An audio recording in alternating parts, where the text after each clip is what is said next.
جو اللہ والے ہوتے ہیں یا جو برگزیدہ ہستیاں ہوتی ہیں وہ اپنے کمالات کو چھپاتے ہیں، وہ اس کو ظاہر نہیں کرتے۔ یہ خود بیان کر رہا ہے بغیر پوچھنے کے کہ میں عالم ہوں، میں حافظ ہوں، اور اتنی میری ایج ہے، اور یہ میرا سلسلہ ہے، یہ میری قوم ہے، یہ میرا نسب ہے۔ تو یہ سلسلے بیان کرنے کی ضرورت کیوں پیش آئی؟ تاکہ آپ کے اذہان کو وہ کیا کر سکیں، بالکل اپنے مطابق ڈھال لیں۔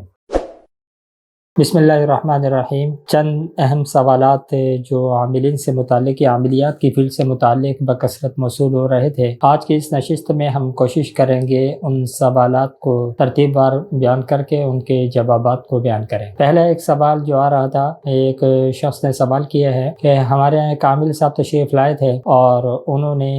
اپنے اوپر جو ہے وہ جنات کو اپنے حاضر کیا اپنی ذات کے اوپر، جس کا نتیجہ یہ ہوا کہ ان کی آواز چینج ہو گئی، اور اس کے نتیجے میں انہوں نے یہ بتایا کہ ابھی ہمارے اوپر میرے جنات آ رہے ہیں، اور پھر اس کے بعد انہوں نے بیماری کی نہ صرف یہ تعین کی بلکہ ان کے اوپر جو جنات حاضر ہوئے انہوں نے بتایا کہ بھئی ہم عالم بھی ہیں، ہم حافظ بھی ہیں، اور ہم تقریباً جو ہے کئی سو سال ہماری عمر ہے، اور بیماری کی بھی انہوں نے تعین کی کہ بھئی تمہارے ذہن کے اوپر جو ہے کسی نے جو ہے کنٹرول کیا ہوا ہے، تمہارے دماغ کو باندھا ہوا ہے، یا تمہارے گھر کے اندر جو ہے تفریق پیدا کرنے کے لیے کسی کو ہلاک کرنے کے لیے عمل کیا گیا ہے۔ اور میں نے اس کے کارڈ بھی کر دیے ہیں، لیکن چند وظائف اور میں آپ کو بتا رہا ہوں، آپ یہ کرو مستقبل کے حوالے سے۔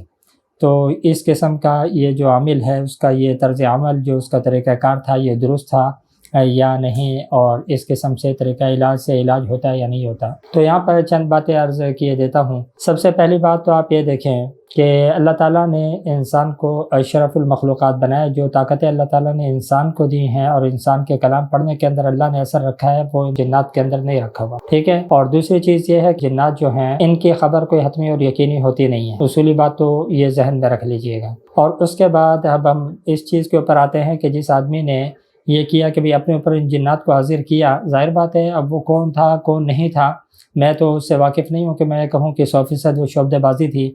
لیکن اتنا آپ کو ذکر کر دیتا ہوں کہ آواز کو چینج کرنا یہ تو شعبدہ بازوں کا کام ہوتا ہے، یہ تو کوئی انوکھی بات نہیں ہے کہ ایک انسان نے ایک بھاری آواز نکال لی اور اس نے یہ شو کیا، یہ تاثر دیا کہ بھی میرے اوپر جن ہے۔ دوسری چیز یہ اگر ایسا مان بھی لیا جائے بالفرض، تو وہ جن جو اس کے اوپر حاضر ہوا ہے وہ سب سے پہلے آپ کو اپنا تعارف کروا رہا ہے، اپنی بڑائی آپ کو جتلا رہا ہے کہ بھئی میں عالم بھی ہوں، میں حافظ بھی ہوں، اور اتنی میری عمر ہے، اور فلاں قوم سے میرا تعلق ہے۔ تو سب سے پہلی بات یہ ہے کہ جو شخص اب میاں مٹھو بن رہا ہے اپنی زبان سے، تو گویا کہ وہ آپ کے اوپر اپنی دھاک بٹھانا چاہ رہا ہے، تو گویا کہ وہ آپ کو وہ شخص از خود کیا کر رہا ہے، اس کے علم کے اندر یا اس کی صفات حمیدہ اس کے اندر گنوا کر کے یہ تاثر دے رہا ہے کہ یہ شخص جو ہے جو بات کر رہا ہے یہ کیا ہے، غلط بیانی نہیں کر سکتا، چونکہ یہ خود عالم بھی ہے اور خود حافظ بھی ہے۔ اور نہیں تو عام طور پر جو اللہ والے ہوتے ہیں یا جو برگزیدہ ہستیاں ہوتی ہیں وہ اپنے کمالات کو چھپاتے ہیں، وہ اس کو ظاہر نہیں کرتے۔ یہ خود بیان کر رہا ہے بغیر پوچھنے کے کہ میں عالم ہوں، میں حافظ ہوں، اور اتنی میری ایج ہے، اور یہ میرا سلسلہ ہے، یہ میری قوم ہے، یہ میرا نسب ہے۔ تو یہ سلسلے بیان کرنے کی ضرورت کیوں پیش آئی؟ اس لیے تاکہ آپ کے اذہان کو وہ کیا کر سکیں، بالکل اپنے مطابق ڈھال لیں، ان کے مطابق آپ کا خیال بہت عمدہ بن جائے، ٹھیک ہے۔ باقی 100% دوسرا طریقہ کار درست تھا نہیں، البتہ ہمارا یہ طریقہ کار نہیں ہے اور نہ ہم ان طریقہ کار کو پسند کرتے ہیں۔ میں نے پہلی بات ابتدا اور آغاز یہاں سے کیا تھا کہ اللہ تعالیٰ نے جو طاقتیں حضرت انسان کو عطا کی ہیں وہ ان لوگوں کو حاصل نہیں ہیں۔ تو جو کلام پڑھنے میں اللہ تعالیٰ کا کلام پڑھنے میں جو اثرات ہوتے ہیں وہ اس کے نتیجے میں جو امور سر انجام پائے جاتے ہیں، امور سر انجام ہوتے ہیں، وہ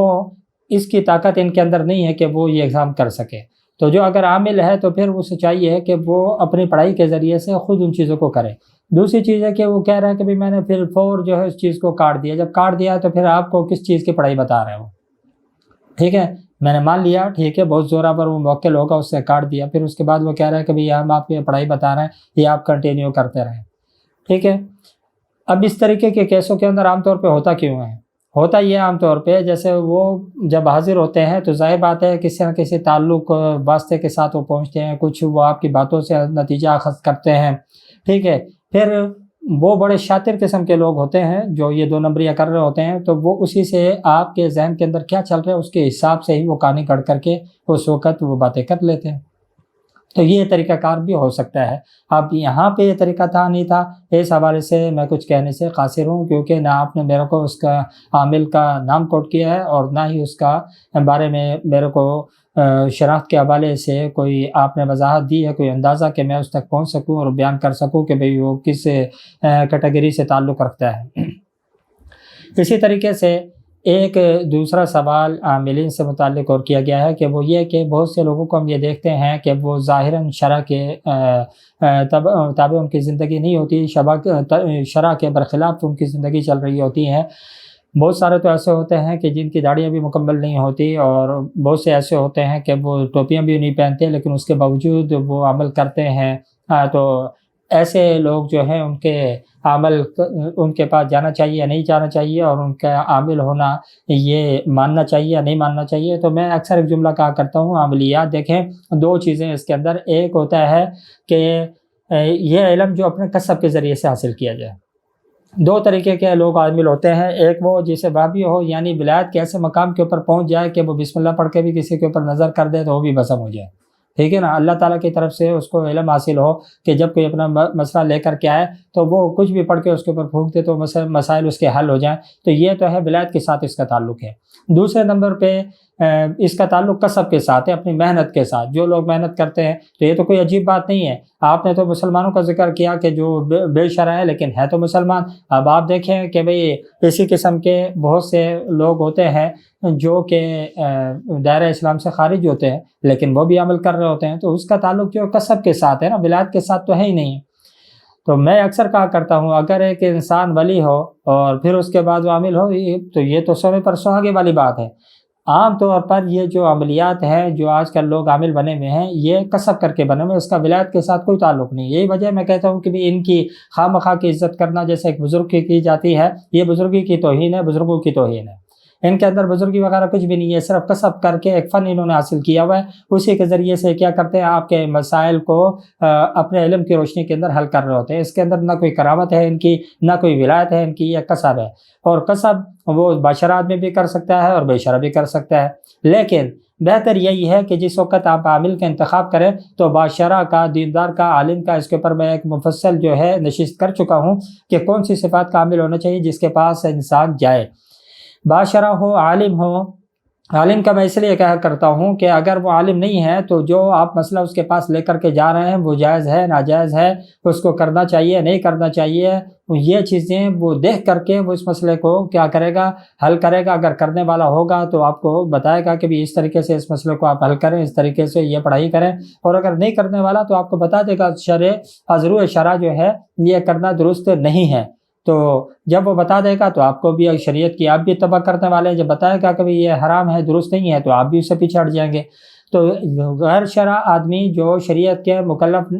ہونے کے باوجود شریعت کی اتباع نہیں کر رہا یعنی گناہ گار ہے، لیکن وہ عملیات کو اس نے کسب کے ذریعے حاصل کی ہوئے ہیں، وہ عامل ہو سکتا ہے، نہیں عامل تو ہو سکتا ہے لیکن اس سے استفادہ کرنا وہ اس اعتبار سے ایمان کو خطرے میں ڈالتا ہے، کیونکہ پتہ نہیں وہ خود بھی جائز اور ناجائز کو نہیں سمجھتا، تو وہ آپ کی کیا رہنمائی کرے گا۔ ایسا نہ ہو کہ آپ ایک ایسا مسئلہ لے کر جا رہے ہوں کہ جو از روح شرع درست ہی نہ ہو۔ اگر وہ سامنے والا آدمی عالم ہوگا تو کم از کم وہ اپنے علم کی روشنی میں آپ کو یہ رہنمائی تو کر دے گا۔ آج کے نشست میں ہم یہ 2 سوال تک جو ہے اکتفا کرتے ہیں، انشاءاللہ آئندہ نشستوں پر مزید سوالات کو لیں گے۔ دعا فرمائیں اللہ رب العالمین سمجھنے کی اور عمل کرنے کی توفیق عطا فرمائے۔